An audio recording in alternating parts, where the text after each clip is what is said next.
Oops, didn't mean to do that yet. Hello, everybody. This is Chris Weave. You are watching Starfleet Tactical because it is Saturday night at 10 o'clock. I, as always, am not speaking for any of my past employers and probably not any of my future ones either.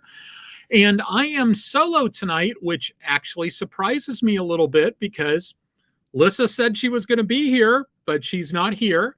But she is spending some time with her significant other. So I do not begrudge her that.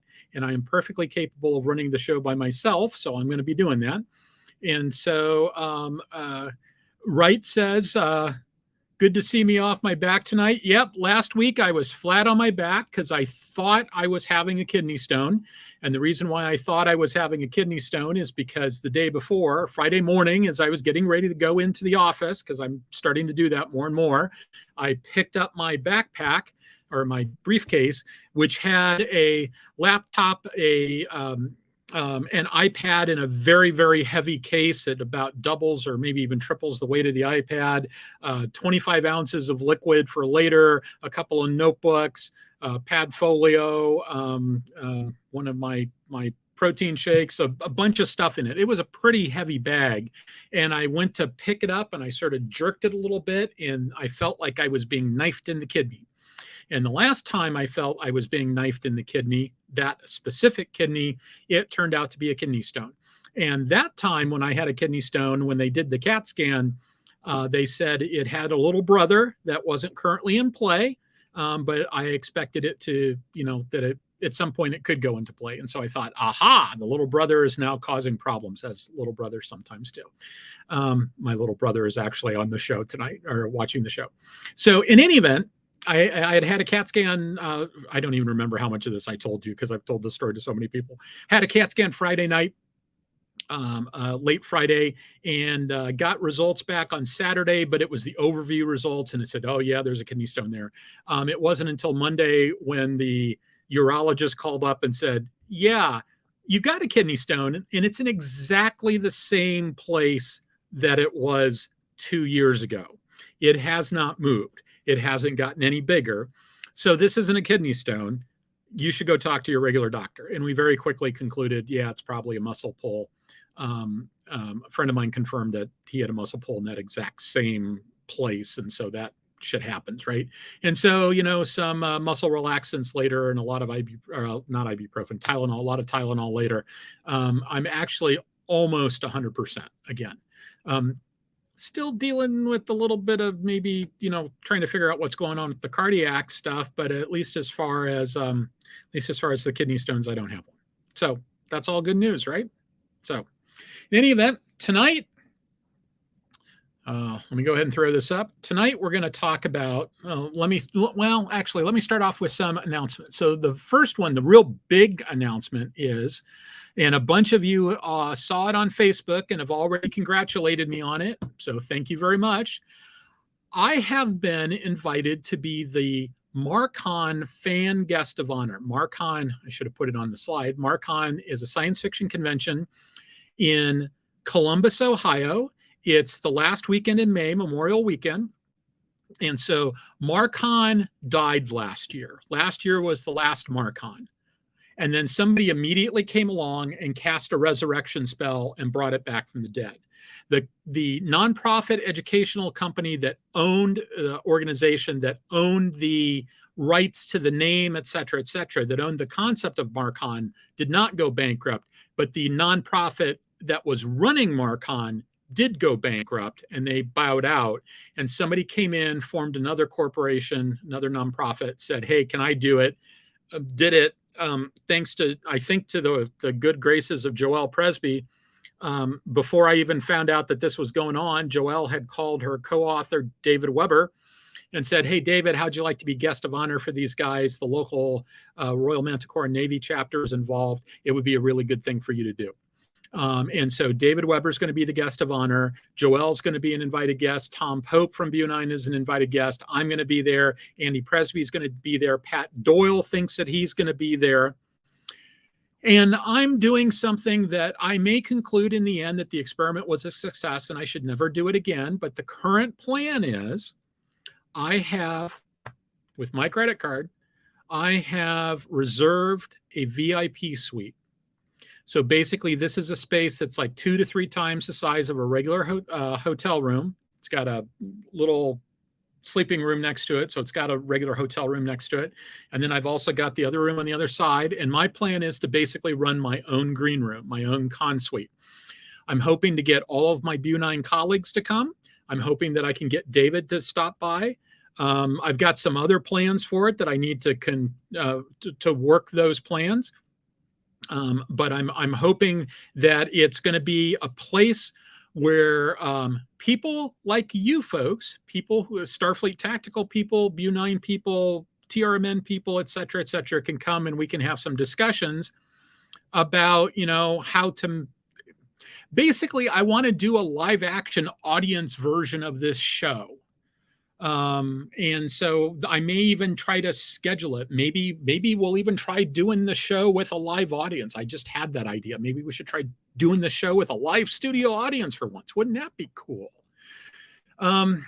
So still don't know what I'm going to do with it.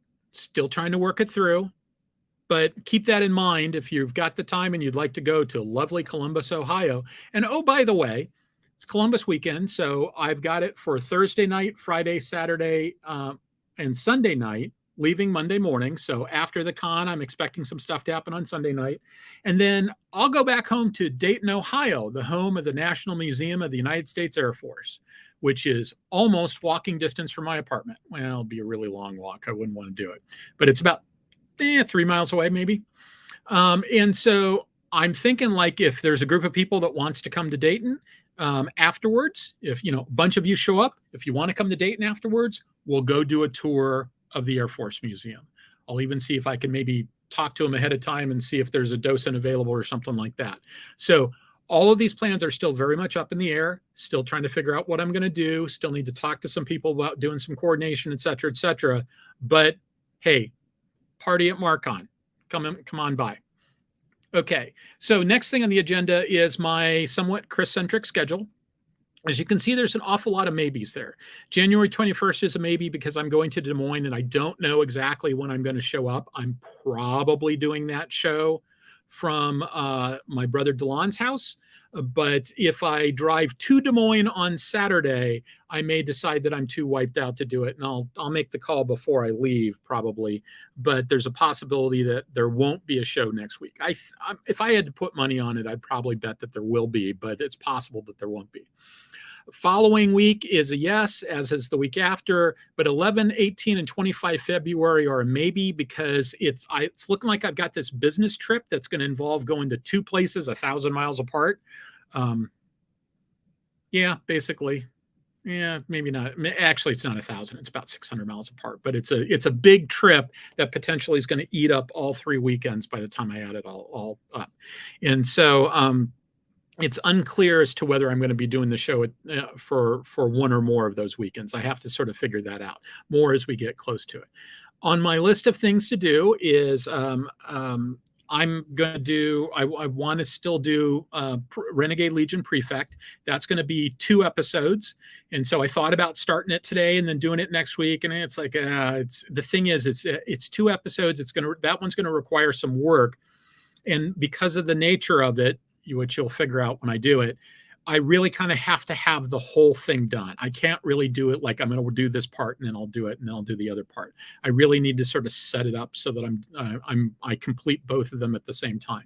I need to do a survey of all the naval doctrine stuff I was doing before I ended up in the hospital, because talking about Karl Lautenschlager and Trent Hone and all those guys. It's been a while since we've done it. It's been like close to 6 months now since I last did one of those. So what I want to do is go through and do a summary episode where I basically do a slide or 2 in each one of those and get everybody back up to speed. And by everybody, I'm including me in that regard. I need to get back into the swing of things and do that. But I don't want to do that until I'm ready to cast off again, right? Until I'm ready to launch. Look at all those maybes. I don't think I'm quite ready to launch. So I haven't quite gotten to the point where I'm ready to do that. Got a bunch of other things on my list. You'll see the list in just a second. That you've seen the list before. TJ and Rob are going to come back and do part 3 of their Battlestar Galactica. Next time Pat is available, which I did. I forgot to include all the Pat stuff there because I've actually got Pat scheduled for the next couple of weeks. Next week, if I remember correctly, next week is a no, but the week after is a yes. Something like that. I can't remember. In any event, next time Pat's available, we're going to be talking about Babylon 5. And he's not here right now because he's actually playtesting a new module for his game. And I told him, hey, take a bunch of pictures. We haven't heard anything from the game for a while. And so hopefully he'll be able to come up with a tactical analysis of the game they're playing. He's basically playing a balance of terror scenario. If you recall from that episode at the beginning, there was something about we've lost contact with outpost number 8. And so the premise is that what we saw was the diversion. The real attack is going on someplace else, and so they're going to try to game it out. So Chandler Archibald, who I think's been on the show once before, you've certainly heard us talk about him. Chandler and his brother Brandon are going to be beating up on Pat tonight, and hopefully we'll get a game report out of that, and he'll tell us how that all happened. So that's on his list of things to do. So that kind of left me sitting around going, what am I going to do tonight? And I'll get to that in just a second. In fact, I think it's not quite the next slide. So still got a bunch of future plans. None of this stuff has changed. I'm going to, need to get the YouTube channel going. There's going to be some shifting around of stuff, need to do a Facebook page, et cetera, et cetera. I just need to get that stuff done. I think I'm in a little bit iron deficient recently. I'm seeing my doctor about that on Tuesday. So I haven't had quite as much energy, and there's just been a bunch of stuff at work that's been going on that sort of sapped away my energy. So I haven't had the time to go and do this other stuff. That's kind of grunt work, but it's really actually important for what I want to do with the channel going forward. And it also has a lot to do with things like the better communication goal. I want to include a calendar. I want to do a bunch of stuff like that. So haven't actually gotten to that. So like I said, I had to think about what I wanted to do tonight. And what I decided to do, I was at one point I had talked with my friend Merle, who wants to come on the show and do some stuff on the show. And my expectation is actually that Merle's probably going to be on the show a few times. And so I said, hey, Merle, that presentation, either of those 2 presentations you told me about, you seem to sound like you'd been working on them. Have you been working on them? He said, no, I haven't been working on them. Okay, talk to Pat. Pat, hey, are you going to play that game tonight? Or are you going to be able to make it? It's like, oh, no, I'm going to play the game tonight. Talk to Alec. Hey, Alec, what are you doing tonight? I've got an idea for a show, and it'd be good for you to be there for it. And he said, oh, I'm just up to my eyebrows because, they're going to film this month. They're doing a day of filming. So he said, I'm just busy with work. There's no way I can make it. So Alec is not here tonight.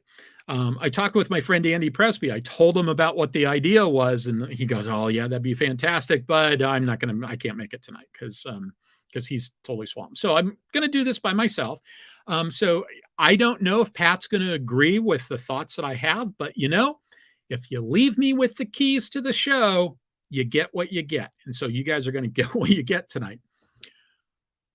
So what I want to do is I want to go revisit the presentation, the last solo presentation I did, which included, some thoughts on modular ship design and how the Constitution, the original show ship got modified, et cetera, et cetera. I want to go back and revisit some of that stuff and apply some of those sort of analytical precepts, shall we call it, design ideas, and take a look at the Prelude to Axanar ships. Now, let's go ahead and go to the next slide. So that's what I'm going to do. I'm going to take a look at Axanar ships, but in the context of this. Now, one thing I want to say, first of all the standard caveats apply, right? Nobody should not like anything that they previously liked. That's not what I'm looking for, etc. I'm looking at that second caveat actually isn't true anymore because now I'm looking at Axanar. It's important to understand that I love Prelude to Axanar. I wouldn't be associated with it in the way I am if I didn't, but it's also important to sort of remember Alec doesn't approach this the same way that I and Pat and Andy Presby and Sternbach and Okuda do. He's looking for things that are visually striking, but I don't think he's sitting there thinking about what's the path of the antimatter from here to there, for instance, right? How do I make this consistent with the other design styles? What do I think is the, how does this work and that work? He's not approaching it from that standpoint. And so I'm going to look at those ships and I'm going to do it that way because that's what I do, right? That's what Pat and I do, is we look at things in those terms. So I don't want it to make it sound like I'm going to be critical of those ships. It is not my intent to throw rocks. It's my intent to say, hey, we've got this very interesting situation. What can we infer by these ships? How can we make these consistent? Are they consistent? Star Trek is what it is, right? All the different flavors of Star Trek are what they are. And, you like Trek or you don't like Trek or however, right? I have a tendency, there's some I prefer and some I don't watch. But, I might be annoyed occasionally with the people that produce it, but I'm never annoyed at the fans that watch it. I mean, if somebody says, hey, I really love X, and I go, hey, more power to you, even if it's something that I don't particularly like. And so, from that standpoint, I'm not really trying to throw rocks at anybody, and I'm especially not trying to throw rocks at Alec. But I do have some ideas about here's what I see when I look at those ships. So along those lines, here's a few questions to ask yourself when you're looking at these ships. What do you think this ship was originally for? Right? It ended up fighting a war, but Starfleet was an exploration thing. Why did the designers design it that way? Why did Starfleet think it needed a ship like that? What are the implications of that? Does the ship have an intermix shaft? And I'm going to spend a little bit of time talking about why that may or may not be important because, does it have one? Maybe it does. Maybe it doesn't. We'll talk a little bit more about why that's important. If it does have an intermix shaft, or even if it doesn't, how does the fuel move around? How does the antimatter move around? How does it get to the warp engines if it has an intermix shaft? How does it get from wherever it starts, the intermix shaft or the warp engines, to the impulse engines? How does it get to the torpedo tube so that you can squirt antimatter into the photon torpedoes before you fire them? How does it move around? Or do you do that? Or do you have these things fully fueled, just sitting there ready to go boom? Do I have to run antimatter through the people tank? Because I really don't want to run antimatter through the people tank, right? That's just asking for trouble, right? That potentially turns a relatively small but still potentially catastrophic problem into a problem that kills people in job lots, right? A small explosion in the secondary hull might, a small coolant leak or, something like that might cause a bunch of damage, but not kill very many people who aren't in engineering. But if I'm running it next to a berthing compartment, I'm going to kill a bunch of people. I'm also not really wild about running antimatter through the hangar bay if I can avoid it either, because, there are things that fly around in the hangar bay. And if you've got a shuttle coming in and say it's got damage of some sort and it's not very controllable, you might end up with something sliding sideways across the bay and slamming into an antimatter feed pipe. And I think that would be bad. Now, I'm going to need to get antimatter up there because presumably the shuttles are antimatter fueled. That's my sort of ongoing assumption. I don't know if we've got a definitive word on that or not, but that's kind of how I'm thinking about it. So, I really don't want to, I got to have some antimatter going to the hangar bay, but I don't really want like a big shaft of antimatter going through that hangar bay if I can avoid it. So, all right, moving on.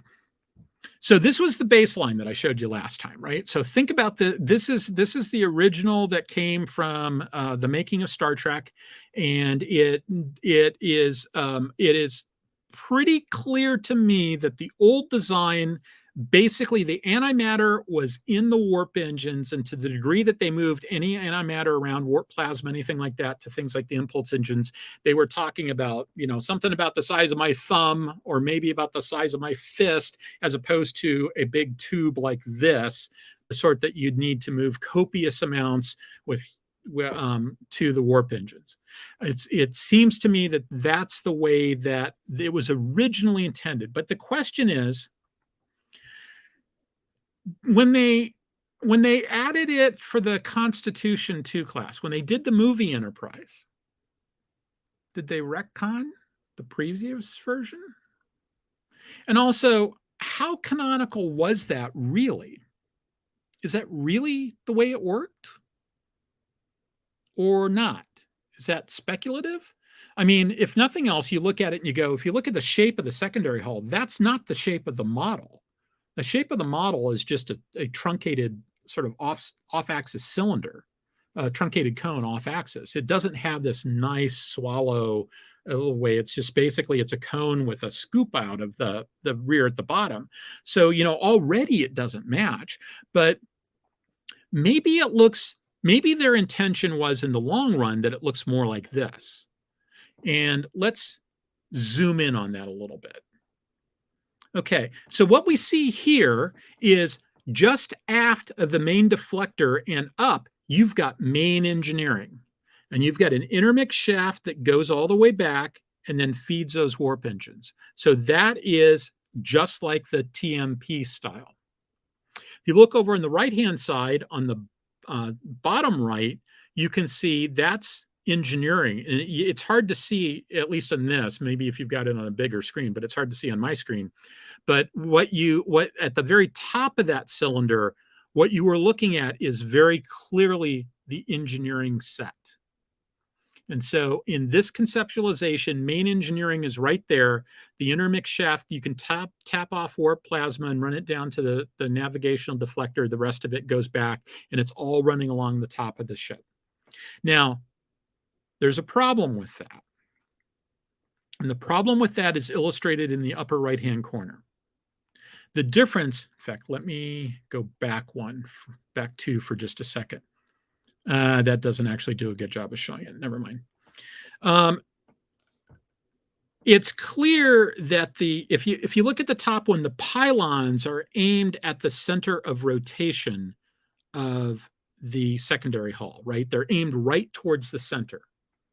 If you look at the movie Enterprise, they're not. They're mounted higher.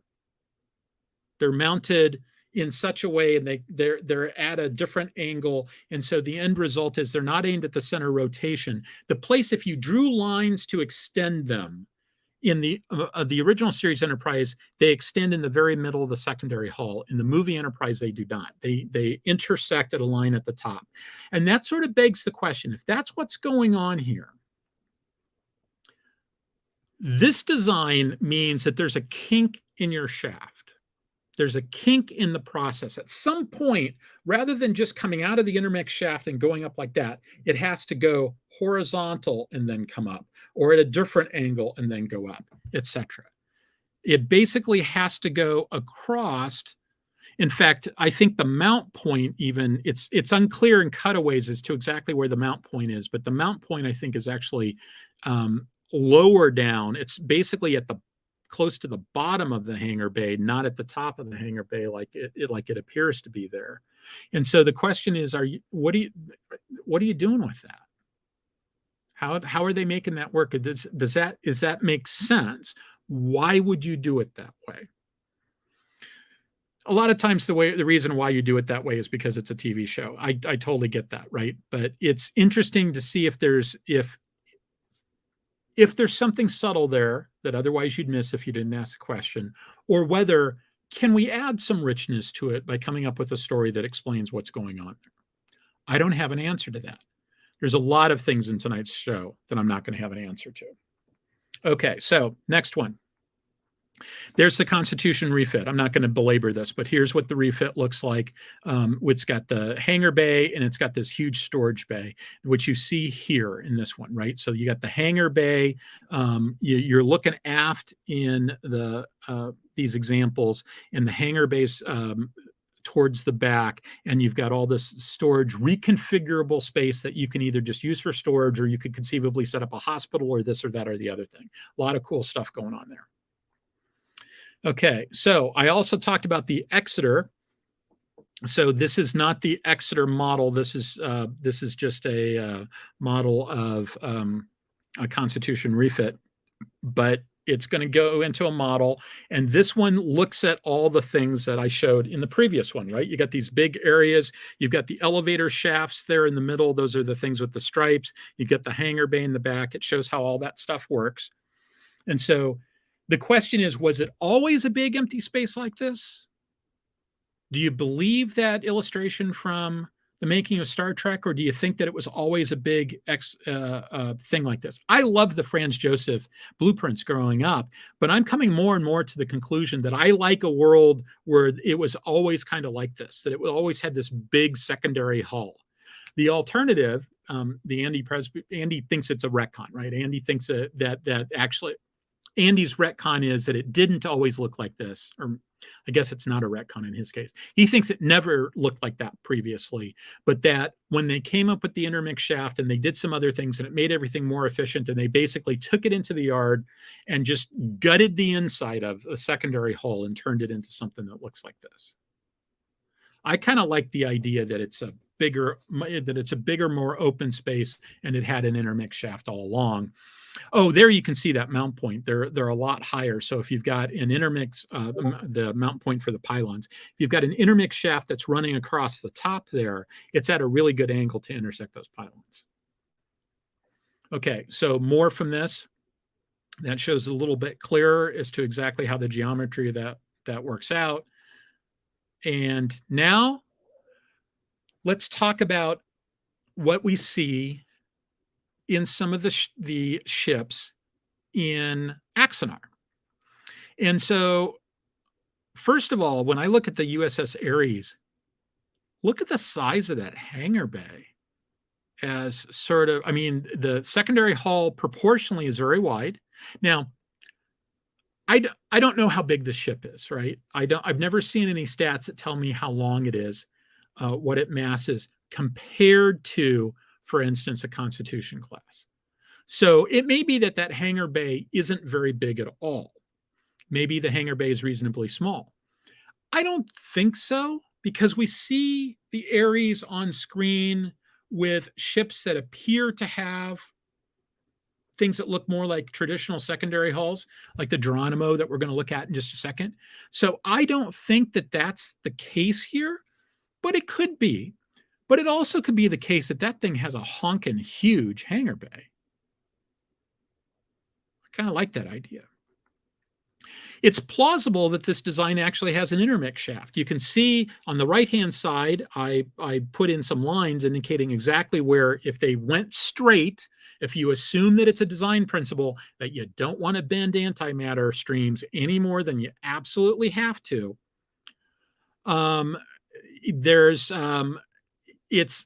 they look like they intersect at the place that would be a good place to have an intermix shaft. On the illustration to the left, I sort of put in where I think, plausibly an intermix shaft would be.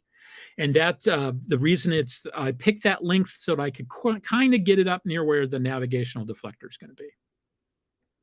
So yeah, I think that actually kind of works. But I will note that based on where the engines connect, etc., when I say I wonder about the hangar bay, what I mean by that is I think that sort of defines what the forward limit of the hangar bay can be. That's still a honking big hangar bay, and I really like it.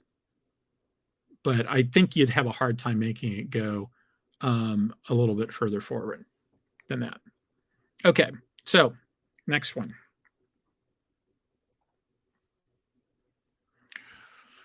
Okay, the Magellan. I don't think this design has an intermix shaft. Doesn't seem to be a case. So this is actually a good data point for an argument that older ships didn't have intermix shafts, and then they added them later. And so if that's the case, and all that stuff I just did on the Ares with where you'd put an intermix shaft, there isn't one there. Instead, they're doing all their matter antimatter stuff in the engine. They're not doing it. They're not doing it in an intermix shaft. So there isn't like a warp core reactor in the same way that you see in either the motion picture or in Next Gen. It just doesn't exist. And instead, they're having to move antimatter around. But a couple of things that stand out to me. First of all, if you look at the lower right image, there's a hangar bay in between the torpedo room on the top and the impulse engines underneath it. But it's a tiny hangar bay. It's basically a hangar bay that's in the support for the torpedoes. So that is at least a little bit problematic in my mind about moving antimatter around to get antimatter from the engines up to the torpedoes. In fact, moving antimatter around is just problematic in this ship writ large, right? It looks like there's got to be antimatter moving around in the people tank if you need to get the antimatter to the torpedoes, unless there's a separate antimatter store there. Or maybe there's a separate antimatter store in the impulse engines, and you're actually got something that looks more like a warp reactor. Think back to what the thing that Trip was always standing in front of in Enterprise. Maybe there's something like that, except its purpose is to just run the impulse engines, just power those. Could be. Don't know. Okay, Geronimo. Boy, I love this design. I like the idea of 2 secondary hulls. But I also really hate this design because, first of all, everything is, I don't see any place that you could put an intermix shaft. That sort of begs the question of why you need 2 secondary hulls if they're not actually doing that engineering function, because it looks like the antimatter is probably in the warp engines. Do you ever send people up to where the photon torpedoes are? It always seems, if we believe what we saw in the motion picture, or at least Wrath of Khan, yeah, you do. You need to have people to where the torpedoes are. How did the people actually get there? You have to basically transit around a working warp core, a working warp drive every time you want to get from point A to point B. You doing that in radiation suits? How do you actually go about moving guys around? Or is it just totally automated? Maybe they concluded that it might be that this was an afterfit, right? When the war came, they added that capability, and that's the only place they had to put it. Nobody thinks it's optimal, but they put it there. It's also like you've only got half a primary hull. Why do you only have half a primary hull if you've got 2 secondary hulls? This strikes me as a ship that's kind of undermanned. It begs the question about why it doesn't look a lot more like the Korolev, which we're going to look at in just a second, which at least has 3/4 of a primary hull. There's just a bunch of questions there. Now, you'll notice in the lower right-hand corner, I put in a circle there, and that's because if you look at that up close, you expand it, it looks like there's a hangar door of some sort there, like for work pods or something. And I'm trying to figure out exactly what that is. That's kind of weird that it's there. Although maybe it's a separate work pod dock, or maybe you take a work pod to get up to the torpedo room. I don't know what's going on with that. It's kind of weird. It's a nifty little greeble, but it's kind of weird. Oh, by the way, all of these images came off the Axanar Facebook page. If you go there, there's a comparable number of Klingon images too. I don't really know enough about Klingon ship design to really have this level of conversation about Klingon ship design, so I don't try to. But I just downloaded all those from up there, and so the originals, as you can see on this one, if you look over on the right hand side, there's just that little thing that's just sort of hanging in space. That's because there's a bottom view of the ship as well, and I'm putting the words over the bottom view of the ship. Originally, when I set up this presentation, I had all 4 of them, and then I'd go to the one with just the words, and I eventually dialed back on that. Okay, speaking of the Korolev, so the Korolev also has that weird little thing, except it's, instead of having one of those little pod doors on each side, it's got 2. It's largely got all of the same problems as the Geronimo, like where's the does it have an intermix shaft? You're moving antimatter around. It potentially has the problem of moving antimatter around in the people tank when it comes to getting antimatter to the impulse engines, but at least it's got a pretty clear view, as you can see from the front and back views. It's got a pretty good line of approach from the warp engines directly to the torpedo tube. So from that standpoint, it's not as problematic, one could say. But I do wonder why the Geronimo didn't have this primary hull. I kind of like this primary hull a lot, or at least a lot more than I like the Geronimo's primary hull. Finally, we got the USS Hermes.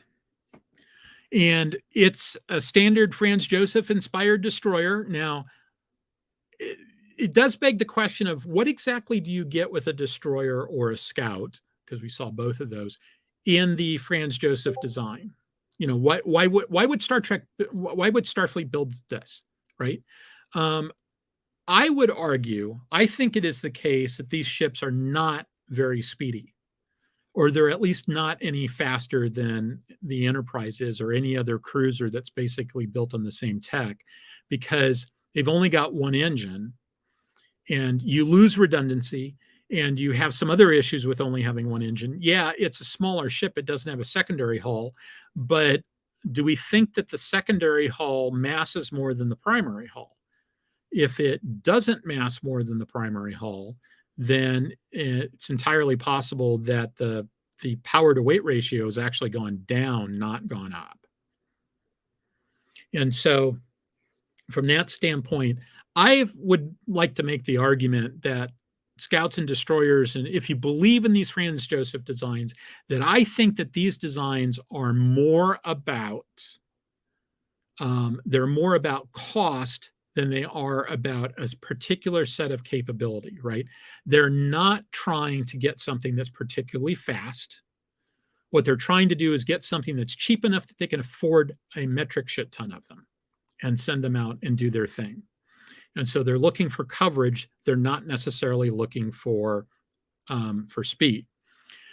And it doesn't have a main navigational deflector. So if you go back, I forget how many episodes now, when Pat and I were talking about what makes an explorer, part of the deal is a big navigational deflector.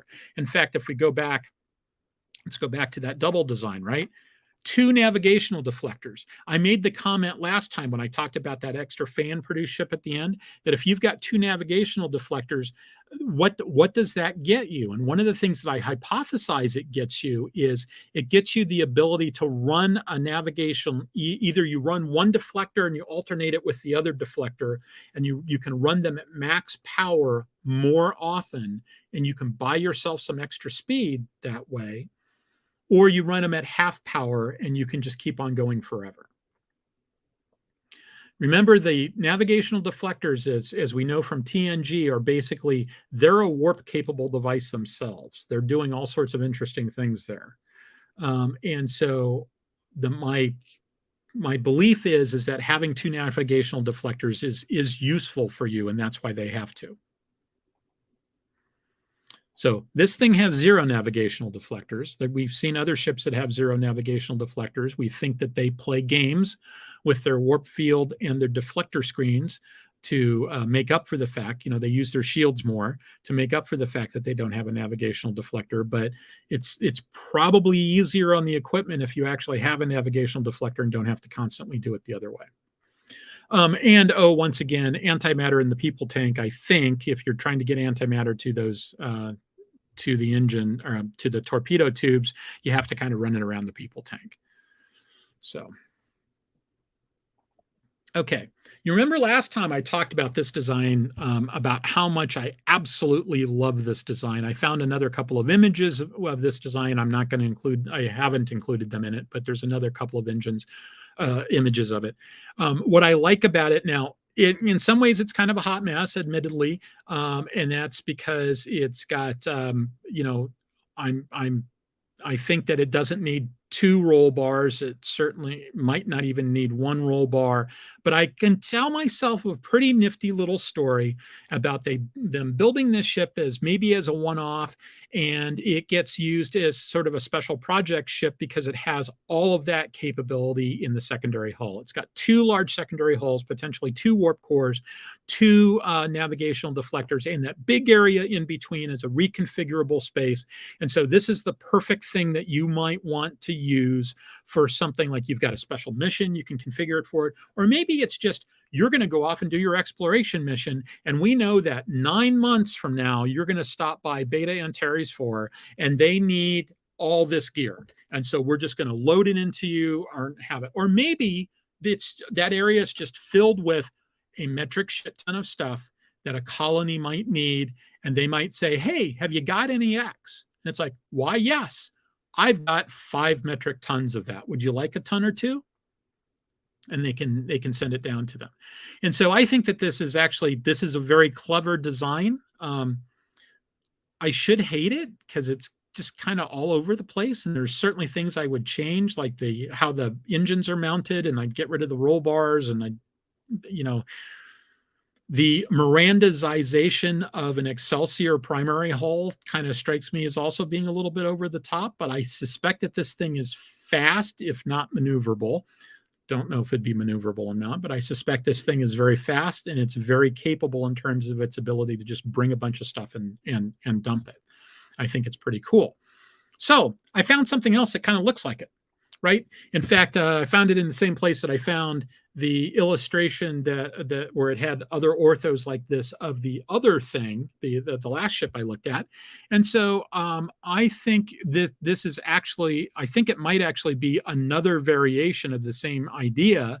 I mean, it's clearly another variation of the same idea. I think that might be the same ship. I need to double check. I just realized that one's got a hull number on it, and I think it says 150A, which is what the other ones say also. So I think the artist involved was just sort of playing around with ideas, and this is another one he came up with. This one also suffers from being, there's too much going on here. It's kind of a hot mess, but I kind of like it for the same reasons I like the other one. I can't tell myself as good a story about this one as I can the other one. The other one, I can see Starfleet engineering saying, hey, there was that ship that we started building but was canceled because we needed to repair that other ship, and we took the engines from the other ship and some other components and used it to repair the Umpty Frats. And so we because of the way all the contracting and stuff worked out, we got this extra secondary hull. And so we were thinking about what we could do with an extra secondary hull. And we concluded, we had that design that we had done a while back on having like a larger secondary hull. But, we can kind of get there. We can just make 2 of them together. And we've already had the computer do the preliminary designs, and we think that this works. And so we'd like to do an X that does this. And if it works, we'll go ahead and commission it. And if not, we've already got a lot of the materials there. But I think that this could actually be a good use of resources of doing it. What do you say, boss? And then they did it, and maybe they concluded it wasn't as cost effective as they thought, but once you've got it built, hey, let's go ahead and use it. I can't tell the same story about this because this has got 4 engines, and by the time you add 4 engines into it, now you're at the point where it sort of looks more like, I mean, the only thing that you saved is one primary hull. And now it's getting less and less of a, hey, it's a bargain to just slap another one on. We can make this work, right? And more of a, it's almost as expensive as getting two ships, and we've got all the systems integration stuff, et cetera. And, I used to work for the Navy. I worked for the Navy in various capacities of work for. I was a naval analyst for basically 20 years. And one of the things about, the Navy's really big on the idea that, a modern Arleigh Burke is way more capable than the ships it replaced. It's way more capable than the Spruance class destroyers. It's way more capable than everything else they had. And they're right. It is way more capable. It can do everything better than a Spruance class destroyer can, with one exception, and that's being in two places at the same time. I can make a ship that's twice as expensive and it can be twice as capable, or even if it's not twice as expensive, it can be twice as capable, but it doesn't mean it can be in two places at the same time. And so if I'm putting this much resources into this ship, what am I not covering elsewhere? What place needs a ship that isn't going to get a ship because I did this instead? Now, that having been said, I've been talking with Andy and Pat for a while now. I've got this thing going on in my head where I'm sort of redesigning Star Trek because aren't we all? And in my redesign of Star Trek, 4 engines makes a lot more sense than 2. And the reason why 4 engines would make a lot more sense is that you do all your steering at warp through differential warping. And as a result, if you've got 2 engines, it lets you turn in one axis, right? Because it's basically like tank treads. But think tank treads in 3 dimensions, right? If I've got 2, I can do this. If I've only got 1, I need to use whatever reaction control thrusters or however I turn the ship to do it. It doesn't want to do that in warp, so it handles like a pig, or maybe I have to even drop out of warp. But in this one, I can do it through differential warp fields. If I've got 4, I can at least theoretically do it in more than one dimension. Although you'd have to, in order for it to be, there's not much leverage there because they're close together. So you'd have to tell yourself a story about the warp field being asymmetrical when it does that. That's just kind of the thing that's my head non-canon, my head retcon of that. And so from that standpoint, this could potentially be interesting. As a general rule, I'm not real big on squarish engines like this. I've never really liked the movie era engines. Excelsiors are fine. Enterprise C engines are fine. I like those. Not really big on these engines anyway, but other than that, it's pretty cool. Okay, and I think that's my last slide. So what I'm going to do right now, because it's a shame Lissa didn't make it here, because this is the first time I've ever been finished this much early. In fact, I think I've only finished in an hour once before, and I thought I was going to have that it was going to be longer, so I talked really fast early on. It turns out it wasn't longer. So I'm going to scroll back to the beginning of the comments and see what we have to say, and I'll try to answer stuff now. Okay, let's see. Okay, so we got a question here about Battlestar, whether a Battlestar is a battleship with carrier aspects or a carrier with battleship aspects, or is it a complete fusion of the types? I'm actually not going to answer that question. I want TJ and Rob here, and hopefully Pat as well, when we actually have that discussion. But what I would say, I would toss out for people to think about now. So please make sure that question gets answered and asked the next time TJ's here.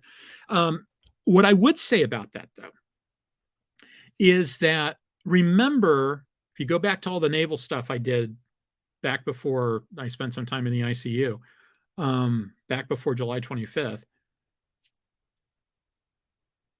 the reason why we have carriers and battleships have a lot to do with the medium, and the reason why we have escorts has to do with how you're spreading out the defense and what the various roles are. So a lot of this is the right way to do this how to think about it is think about what the various roles are and what they're trying to accomplish by doing things. Now, in the real world, we very quickly realized that battleships and aircraft carriers don't mix because a battleship had certain parameters it needed to execute on, like it was constantly turning into the wind. It's hard to be part of a battle line and also constantly turning into the wind at the same time. And so you were half a battleship and half an aircraft carrier. And the thing about hybrids is frequently, some people look at that as that's the best of both worlds. I've learned that empirically, usually the better way to view something like that is if you are one thing, you can optimize on being that thing. If you're another thing, you can optimize on being that thing. But if you try to do both at the same time, you are by definition sub-optimizing across both. And so that's the beginning of that. I mean, that's how to think about that problem. We'll actually talk about it in Battlestar Galactica terms later. Okay. Let's see, looking at this. Okay, so a couple of people have made comments about Axanar. Somebody said something about it taking 15 years. Well, no, it hasn't been 15 years. It's been longer than anybody would want. Right now, Alec and Crowd are getting ready to do a shoot, right? So they're working on it. So let's just talk for just 30 seconds about what has gone down. First of all, they got sued. They can't really work on it while they're getting sued. So they stopped work on it. And a bunch of people wandered away because, hey, they're busy. They've got other things to do. They went off and it's a lot of volunteer labor, right? And so even if this happened, if it were an actual movie, it would have been dead by now. I mean, that's what happened to the Battlestar Galactica movie. Remember? 9/11 happened. They couldn't get the equipment into Canada. Bryan Singer was supposed to direct, and it pushed it beyond the window in which he was available. So he said, sorry, guys, I can't direct, at which point they canceled the movie. And they destroyed the sets that they had already completed. Gone. They just, all right, we're done. Destroy the sets. We're done. Yeah, and you have to destroy the sets because you're paying for a soundstage, right? And they're charging you rent. And so you need to get out of there as quickly as possible. Do you have time to load the stuff and take it? Nope. Just destroy it in place. Nobody's going to do anything with it. We can't sell it to anybody else. We're done. So in this particular case, they get sued. Everybody wanders away. Lawsuit gets resolved. Alex starts rebuilding the team, rebuilds the team for a while. And then COVID hits. Now, if you've been paying attention to what's going on with Alec, you can also know that there's some personnel issues in there, et cetera. I don't have a dog in that fight. I don't know any of the people involved. I know that Alec was unhappy with some of the personnel stuff that went down, but if you want that story, talk to him. But COVID hits, and the exact same thing happens again. And they aren't able to shoot because they need to get on airplanes, they need to move equipment, they need to do everything, and they can't afford to meet the actual guidelines. And so some people say, why'd you bother meeting those guidelines? Those are for studios, and it's a personal safety issue. So especially in the early days, before the vaccines, before it mutated into something that was a little bit less serious, before we really knew what we were doing with, okay, total halt. And in that time period, everybody wanders away and Alec has to rebuild the team again. So I'm surprised this project is still going on. And for the record, I contributed to, I paid for the Kickstarter too. I'm waiting for it too, folks.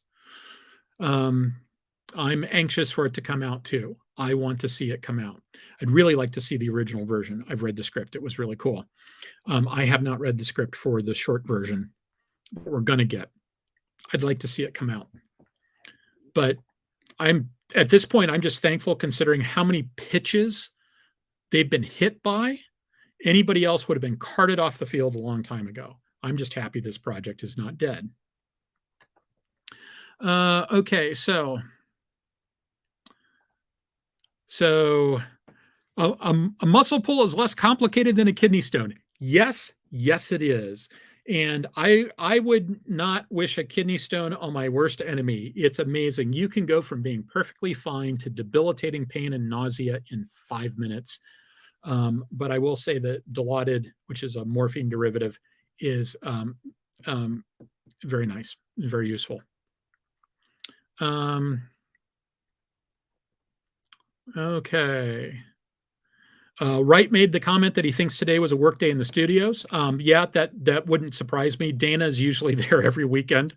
Dana's always doing stuff, but I think everybody else was getting ready because I think the shoot is coming up very, very shortly. So,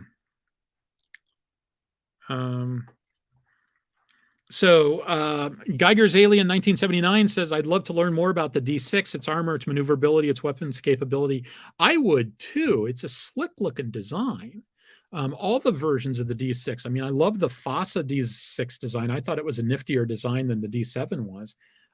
I'd really like to see what it's going to be capable of doing, and I'd like to see some stats for it. At some point, it would be good if I knew as much about Klingon ship design as I do about Federation ship design. Knew as much as maybe the wrong way to phrase that. If I'd done as not much thinking about it, right? But the data sources are just not as comprehensive. It's just a fact of life.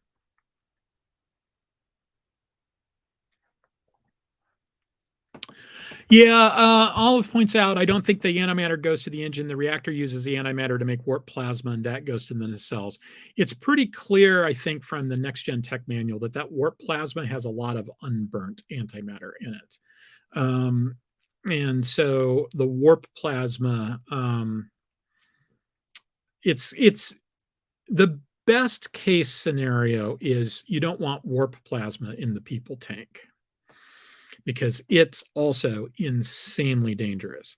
Now, by the time of Next Gen, they're a lot cooler about that, and they're pumping plasma all over the place as a power transfer mechanism.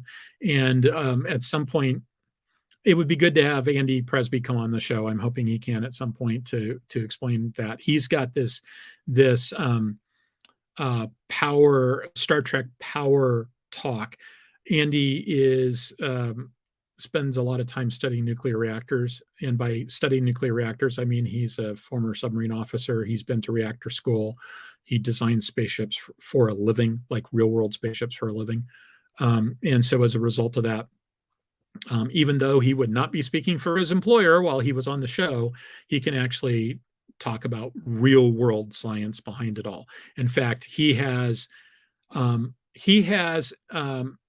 done, I think, a really good job of trying to figure out what sources Rick Sternbach was reading, inferring things based upon the design of that. I think, like for the intermix shaft, he thinks that Rick Sternbach saw some particular things. It was actually about what dilithium crystals do. He thinks he saw that Rick Sternbach saw a particular article that might make sense as to why they do the things they do. He thinks that the intermix shaft on the movie Enterprise is the length it is, having to do with the decay of a particular particle, that you want that decayed and out of your warp plasma before it goes up. So Andy's a very sharp guy. Okay.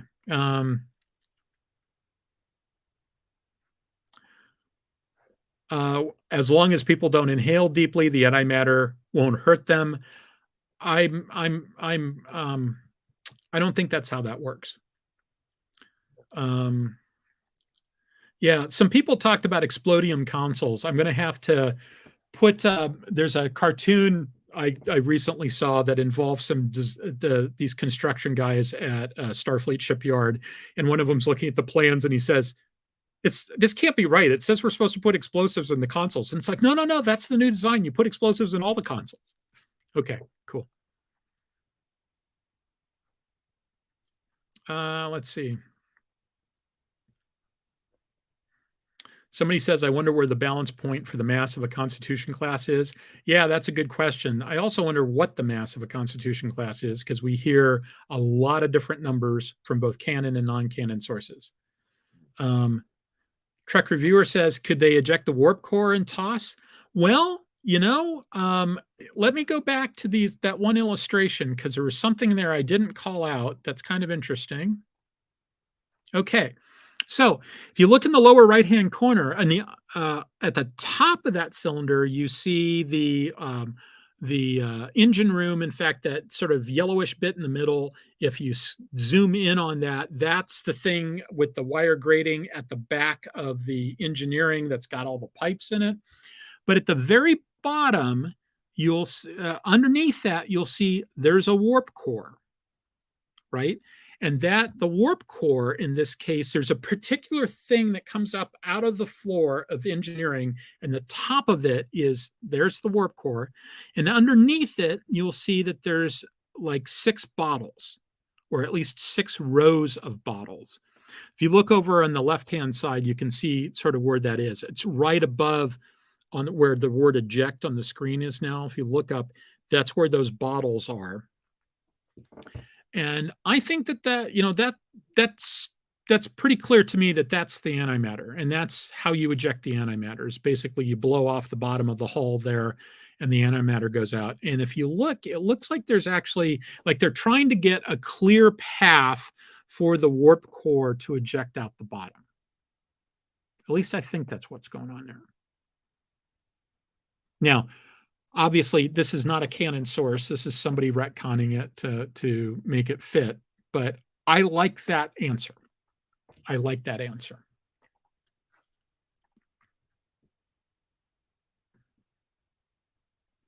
Somebody said, Jay, I don't know how to pronounce that. I've been steadfastly trying to avoid pronouncing that. I don't know how to pronounce that. They actually did that in one episode of TOS. I don't remember them ever ejecting the warp core in TOS. I think I have to go back and watch TOS. If you've got an episode name, please, or a description, please throw it in the chat. I'd love to see it.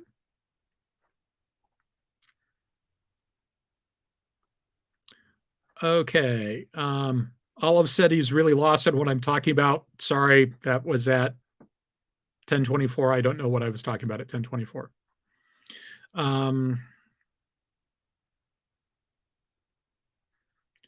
Yeah, Trek Reviewer says that they at one point they did talk about separating the saucer section. The episode where Kirk's on the planet and they're feeding the god, the big stone god. They're tossing things into it, and it's got the Enterprise and a tractor beam. At one point, when Kirk is talking to Scotty, he says, if you have to eject if you have to just get the primary hull out, or words to that effect. I don't remember something specifically about separating the nacelles, but there was something about, like, if you have to get the primary hull out, get the primary hull out. Okay. Okay, it says there was an episode where Kirk was being court-martialed for ejecting the core while a crew member was still in the section. That wasn't the core. That was, there was some sort of a sensor pod or something like that. That was the one where the guy tried to frame him for murder. And that was actually, it was a sensor pod. It wasn't the core. It was always kind of unclear as to exactly why there was a pod attached. And, we didn't actually, I don't think we ever actually saw it in the original series, although I suspect that in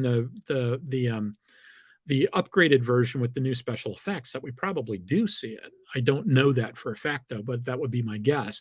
But that wasn't a warp core. That was something else. Okay.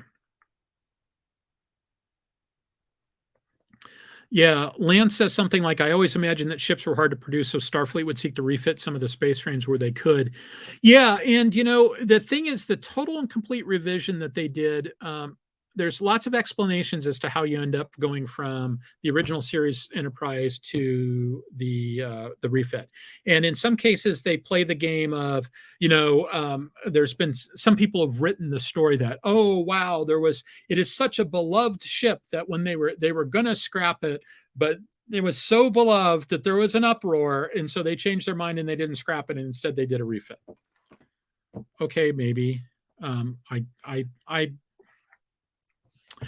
I am somewhat unsympathetic to the idea that everybody inside the Star Trek universe loves the Enterprise as much as we do. That doesn't make sense to me. I do think that it might be a case that they thought it would be easier to redo, that the hull was basically sound and they thought it would be easier to redo it.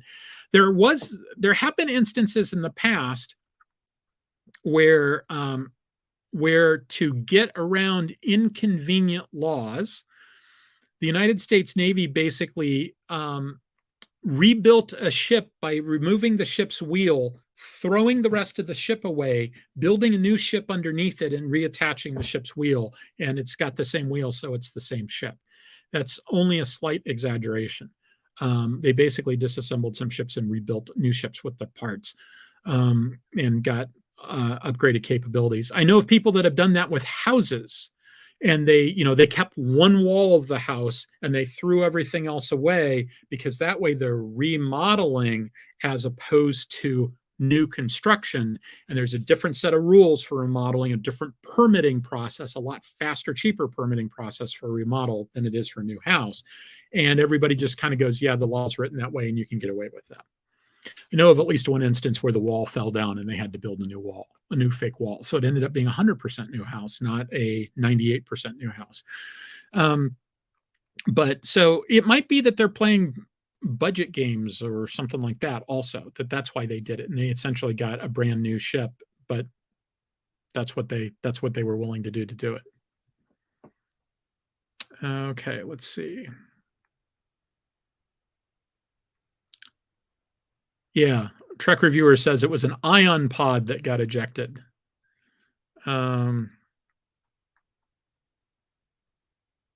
So Lance asks, does the intermix shaft do?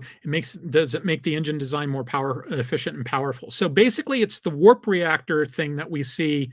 It's a linear intermix shaft, and there's a vertical shaft and there's also a horizontal shaft. Andy Presby can explain all the differences between them.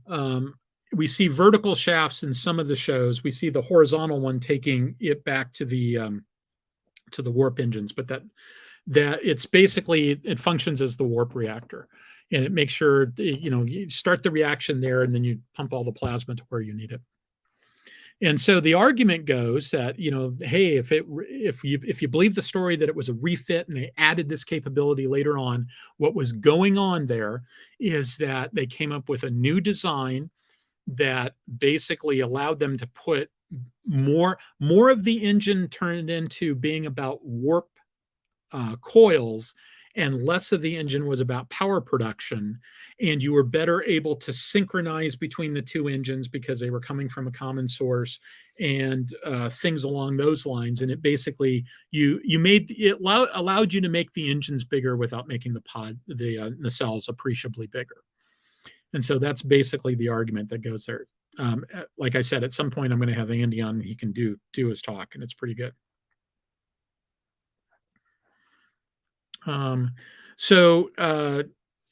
We got a question about large hangar bay provides an option for armed shuttlecraft for special missions. Possibly. I think they'd have to be very special missions. I'm not a member of the fighters in Star Trek school, but I do think having lots of shuttlecraft is potentially very useful, especially if you've got warp capable shuttles. At least in theory, they allow you to extend your sensor network. Maybe see some places that you wouldn't normally be able to see. Even if I don't think it makes sense. I don't think that they've got the shield capability. I don't think they've got the speed to be useful in a lot of instances, because in that universe, big ships are just generally more powerful and fast, and you've got automatically controlled phasers. Phasers don't miss in Star Trek, right? How many times do you see phasers just plain miss? The hit rate on phasers in Star Trek has got to be at least 75%. What you see is phasers hitting shields and not penetrating, but you also see shields getting whittled down over time. And so if you're in a small ship and you've got a relatively small shield, and you've got a computer-controlled phaser with the sensor and computer technology they have in Star Trek, I think that you're going to end up with bang, bang, bang, bang, bang, bang, bang, boom, for most fighters. I don't think they hang around very long. Pat will disagree with me on that. So Olive says, I still don't see where Chris is getting this idea that the engines are where the antimatter is. The antimatter goes to the reactor makes warp plasma that goes where it's needed. Yes, but in the original series design, the Franz Joseph blueprints, what we see in that illustration that came out of the making of Star Trek, in those designs, the antimatter appears to be in the engines. Later, the antimatter gets moved into the secondary hull, and you're moving warp plasma around. And I'm 95% sure that part of the warp plasma is unburned antimatter, that it's not all necessarily all burned. And I believe that's, I'm trying to remember if that's a next gen thing. So even if that's not the case, I need to go back and reread that section again. Even if that's not the case, warp plasma is pretty nasty stuff. I wouldn't want warp plasma in the people tank. So even there, it would be problematic. Lance says the Geronimo looks cool and weird at the same time. Yep. So how does having two deflector dishes work? So we don't actually have any description of how two deflectors dishes work, but they're there, and so I think they must work. Remember, deflector dishes, at least by the next gen era, are directly powered off of the warp core. And so they appear to be a warp capable system, as you know, a lot of things in this universe. The technologies kind of bleed over, and they're also used to as sensor arrays as well. So there's a navigational deflector and a sensor array sort of co-located using the same dish. Andy Presby actually thinks that the warp component of that is what gives you the extreme sensor range, in that it's actually accelerating signals to faster than the speed of light. So that's how you get active sensors at such a long range. It's an interesting idea. So my hypothesis is the way that having two deflector dishes would work is that you can cycle between them, and so you can maintain them at maximum power for longer periods of time, or better yet, at shorter periods of time, you're just alternating, right? So instead of this one has to be at max power all the time, if I'm at max speed, it's like, okay, I'll run this one for a while, and then I'll run this one for a while, and then I'll run this one for a while, and then I'll run this one for a while. Or it may be that they have a broader coverage or longer coverage by the fact that there's two of them, and as a result, they can push stuff out of the way at a longer distance, and as a result, they can go faster. We don't have a good understanding, I don't think. It seems to be that the engine capability is what limits warp. But at some point, I think deflector capability probably affects warp speed as well. And, you know, okay, so what if my deflectors are better? Does that mean that I can crank the warp engines up? I don't know. It seems to me logical that it might work that way.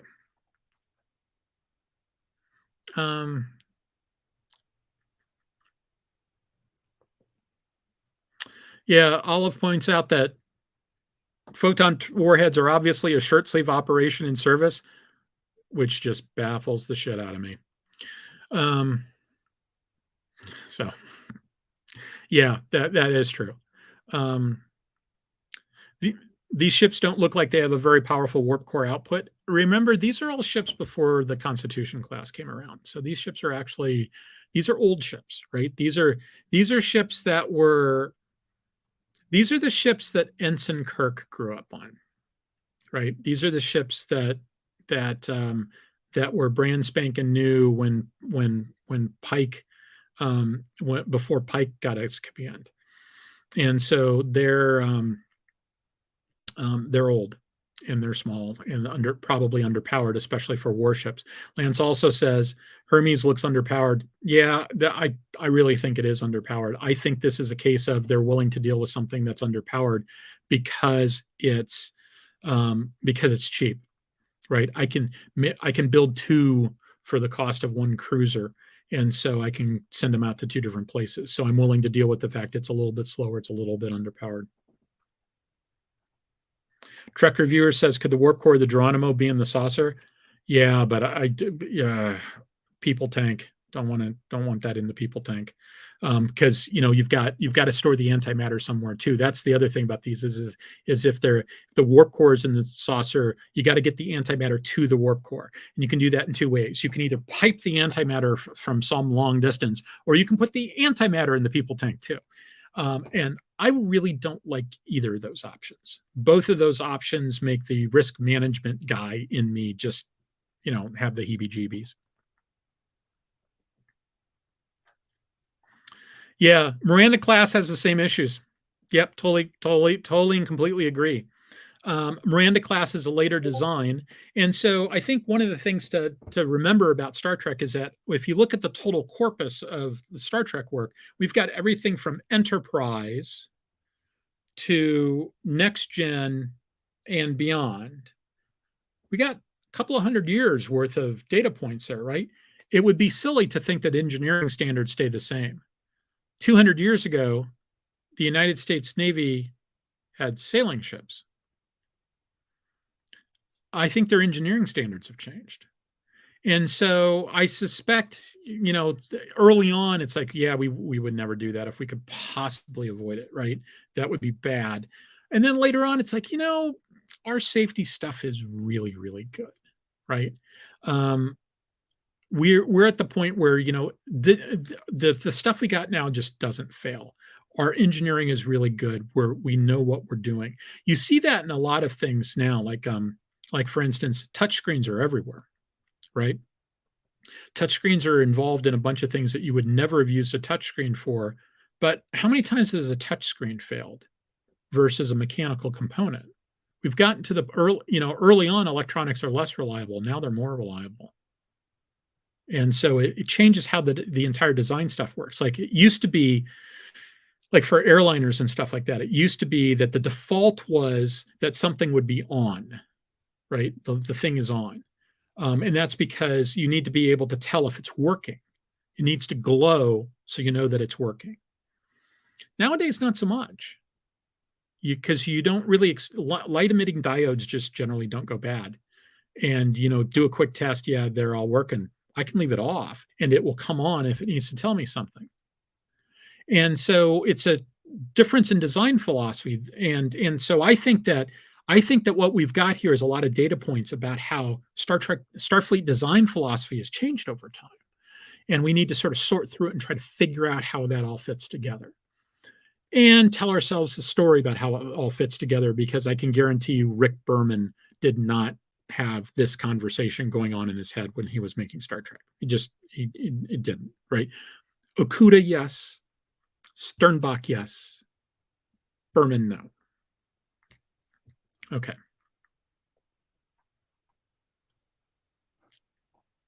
So I'm speculating that these destroyers are not screening vessels as naval destroyer class vessels are. I don't think that they are either. I think that they're just light combatants.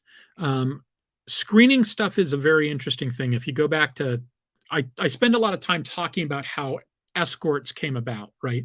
Auxiliaries were not part of the line of battle. Escorts were intended to be part of the battle fleet, and they had a role in big fleet actions. Used to be the small ships just sort of got out of the way and let the elephants dance.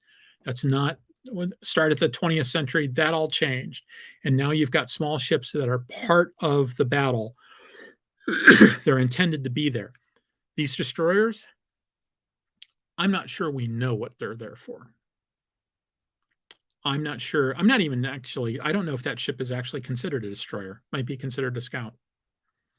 If you go back and look at the Star Trek tech manual, the Starfleet tech manual that Franz Joseph did, he had two different designs. One was labeled scout, one was labeled destroyer. I think the difference between the two was that was back when the navigational deflector was still called the sensor dish, main sensor.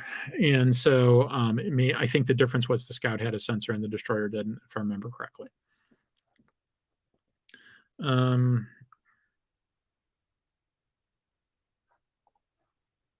Yeah, Wright points out it could be a case where the Saladin DD Scout was a failure, which is what that Franz Joseph one was called, was a failure where Starfleet built the Miranda in large numbers because it worked out to be a successful design. Yeah, and I think also you run into some interesting things that happen.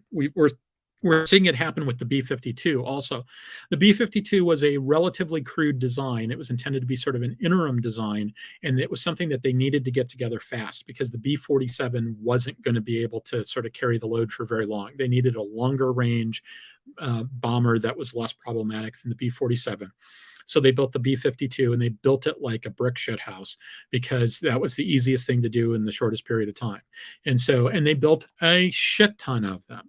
And so as a result of that, we still have a bunch of them flying because built like a brick shit house. So they're going to last forever. The airframe still has life in them.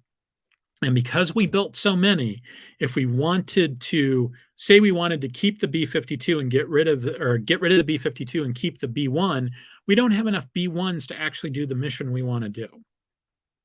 And you run into that at problems where you see that in lots of times where the newer thing ends up being the thing that gets decommissioned first for a couple of reasons.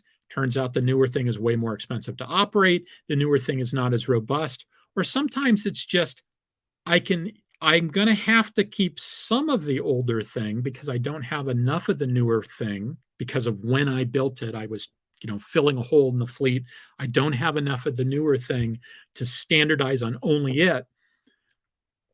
And I'd rather take a little bit of a performance hit by using the older one than to try to maintain two, right? I don't want to have two different parts inventories, two different paths for mechanics and engineers and all the rest of it that goes to program offices to do the life cycle maintenance for it and all the rest of it. It makes sense to me that sometimes you get rid of the newer stuff.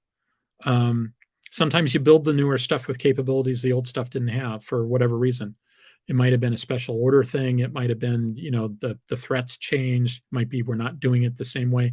Like Spruance class destroyers had some nifty electronic gear that the Arleigh Burkes didn't have and don't have. And so Spruance has actually had some capability that the Burkes don't.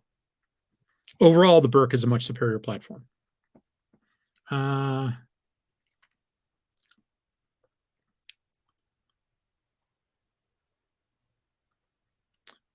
Okay, scrolling. I think I'm getting close to the end, actually.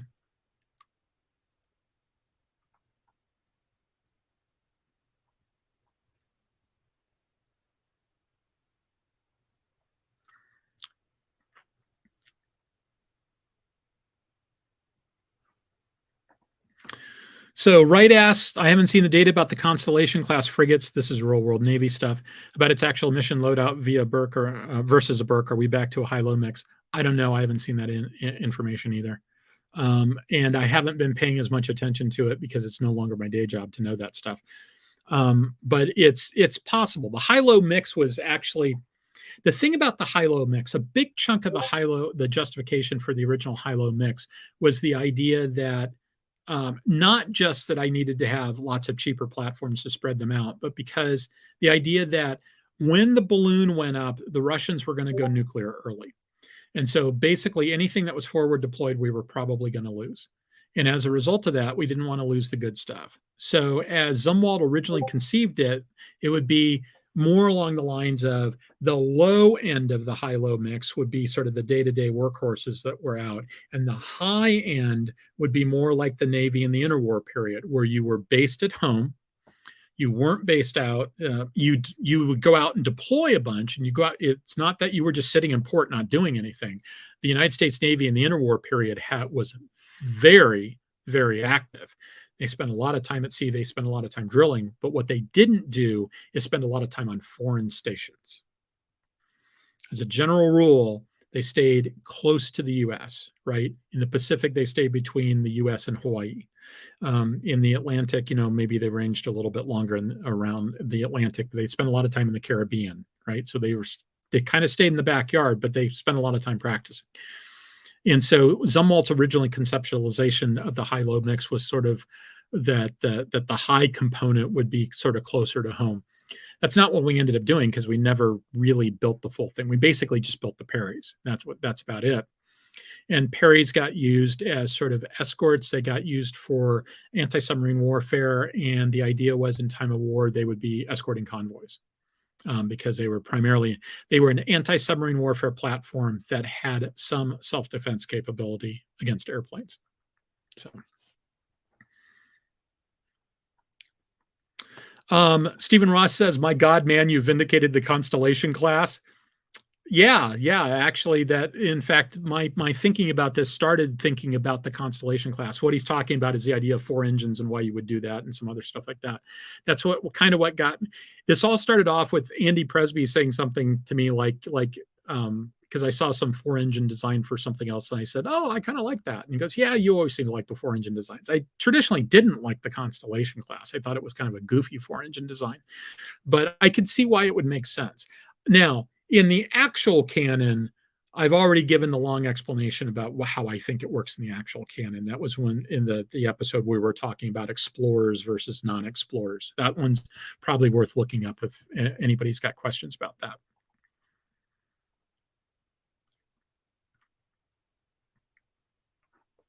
Yeah, Olive points out that maybe the extra nacelle designs are one of those things that you come up with before your warp engine technology has matured enough that you can just sort of stuff all that capability in one engine. So you add more engines, and then you just make the engines better, and the next one can go back to having 2 engines. Might be. Yeah, TC's Magic Box says the Osprey, the V-22, is a hybrid between a plane and a helicopter, and the worst of both worlds. Yeah, there's a lot of truth to that. It's a better airplane than it is a helicopter. And originally they picked helicopter pilots to transition over because they thought that that would make sense. They later stopped doing that because the thing is that things that would be really good to do in a helicopter are really bad to do in a V-22. Don't ask me what they are. I'm not a pilot, so I don't know the stick and rudder stuff. But I'm told that, yeah, they actually had instances where the ingrained reactions of the helicopter community were causing problems. So yeah, that's potentially an issue.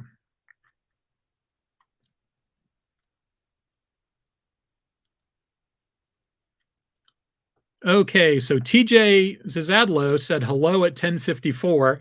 So there was some discussion about whether he was going to be here tonight. He concluded he couldn't be here tonight because he had another command performance that he had to go to, and so it was actually good that we didn't plan on him being here because at 10:54 he got home. So okay, let's see. Yeah, TJ says maybe we can get Andy in next week as part of the Pegasus inquest.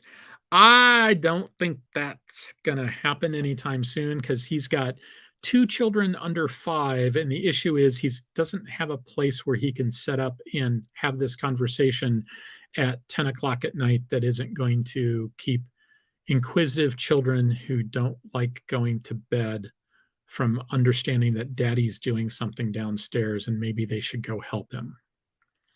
So he's kind of limited in that regard. Okay. I thought I was getting at the end.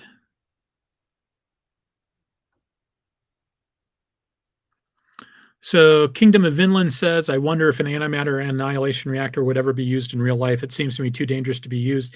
Yeah, the other thing that's problematic with that is that antimatter is not really a fuel in that you don't get more than you put into it. It's really, in some ways, it's more like a battery. It's a great way of having a really power dense substance that you can burn, but you have to manufacture it. It's not like oil that you can just pump out of the ground and then distill it and burn it, right? The energy necessary to turn oil into a fuel is orders of magnitude. Well, I forget what the exact number is, but it's orders of magnitude is an exaggeration. It's what you expend a lot less energy turning it into a fuel than you get when you burn it. And that's one of the problems with things like tar sands is that you have to process tar sands to such a degree that it gets down to like you're only getting like 3 times the energy that you need to do it, and it's really polluting and stuff like that. So it's like, is this kind of worth it or not? Because you don't get it's so hard to process and actually get something out of it. But antimatter, in the Federation, they've got big solar collectors that they use free energy to basically make their antimatter, and then they take their antimatter, use it to power starships because it's a really convenient fuel source. So from that standpoint, it's problematic because it might be useful for the same reason it's useful for them, in that it's a good battery. Okay. So TJ saying, "Hey Chris, yes, I see you now. I was busy."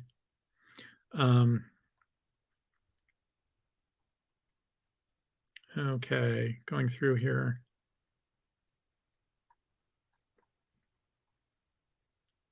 Somebody said, "I wonder what the mirror universe Ares would look like." I suspect it looks just like this universe Ares, only spikier, because that's kind of how those work, right?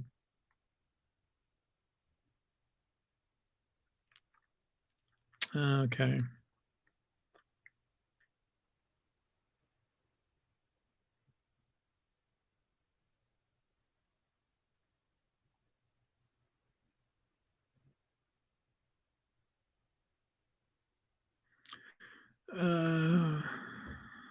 Okay, scrolling. I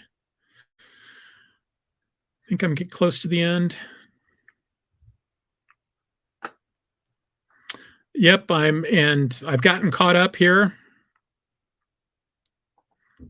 Bob points out that I think the current extraction to use ratio for fossil fuel runs about 11-1 to 7-1. Yeah, I thought it was about an order of magnitude if you've got like light sweet crude. It Not all oil is the same. I mean, oil is considered to be fungible, right? But you've got like West Texas Intermediate, and you've got Libyan oil, and like Libyan oil is light sweet. It's really great. Sweet means it doesn't have a lot of sulfur in it. Sour is like lots of sulfur, and so West Texas is sort of intermediate, is sort of like the middle of that, but it's still really high quality. And so as a general rule, oil is largely fungible. It's just a question of how efficient it is and what settings you need to set on your refinery. The general exception to that is Venezuelan oil. Venezuelan oil is craptastic. It actually requires special gear to process and special expertise to process. And where is that special gear and special expertise? It's in the US Gulf Coast. So Venezuela basically has approximately one customer, and that would be us. And so all this talk about, back when Hugo Chavez was running Venezuela, of Chavez cutting us off, yeah, not going to happen. All the refineries for that stuff are here, because that's one of the things we learned after World War II. We finally cracked the code. You build the refinery in the place where you need to have the refined products. If you build refined products, you end up with things like shipping entire tankers full of gasoline, which is incredibly dangerous. Crude oil is, it burns and it can be problematic, but compared to things like gasoline, it's positively inert. And so you'd rather be shipping crude oil around and then use local refineries to refine it into whatever the locals need. If you're in Europe, you get more diesel and less gasoline. If you're in the US, you adjust the knobs a little bit and get more gasoline and less diesel. In both of those places, a huge chunk of that stuff goes off to the pharmaceutical industry. If you took aspirin today, that aspirin started off as oil someplace, because the entire chemical industry is dependent upon insert. So like there's no danger that we're going to stop pumping oil anytime soon. There's just too many other things that you can do with those wonderful long molecules. And that includes feedstock for everything else. So don't expect oil to go away. Burning those wonderfully long molecules instead of turning them into plastic or something else is going to go away. But this other stuff isn't. So, okay. All right. I think we are done. And so I will note that I finished doing the presentation at about 45, 50 minutes after I started, after the hour, and it's now an hour and 33 minutes in. So I took 45 minutes to go through all the questions. So Lissa, if at some point you came on and you're just listening, it would have been a long one anyway, so you didn't really miss anything. And with that in mind, everybody, I think that it's probably time to say goodnight. thank you very much. I hope you all can come to MarCon. I'd like to thank Tony Gillian for inviting me to be guest of honor, and I look forward to seeing you next week. And it's good to continue to doing this. It's always worth coming here on a Saturday night and doing this. So live long and prosper, everybody.